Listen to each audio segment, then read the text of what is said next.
Réduire ses emballages.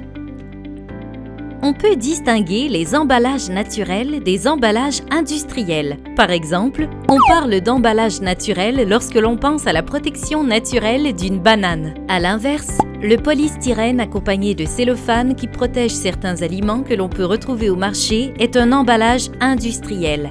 Les emballages existent dans l'industrie alimentaire, mais on peut aussi en voir partout ailleurs lorsque l'on consomme. Sacs de plastique lorsque l'on fait des courses, nourriture à emporter ou même produits ménagers pour lesquels on jettera l'emballage une fois utilisé.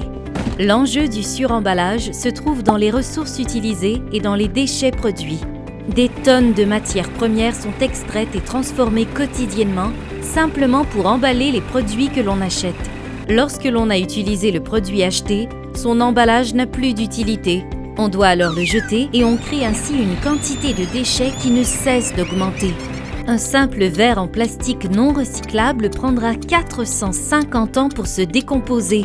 C'est quelques vies humaines à lui tout seul. L'humain peut résoudre ce problème. Pourquoi ne pas s'inspirer de la nature pour trouver la solution ? La pieuvre, grâce à son corps mou et à un minimum d'enveloppe, arrive à facilement se faufiler et ainsi se protéger de ses prédateurs. Ce qui est un avantage pour la pieuvre peut être une source d'inspiration pour nous. Dans notre cas, il s'agit d'enlever une pression sur la planète en achetant des produits moins emballés. Avant tout, on peut se questionner sur la nécessité d'acheter un produit si on considère qu'il est trop emballé. Un poivron en vrac contre un poivron emballé, par exemple. Lorsque tu décides d'acheter un produit, est-ce que tu réfléchis à son emballage et à la durée de vie qu'il aura ?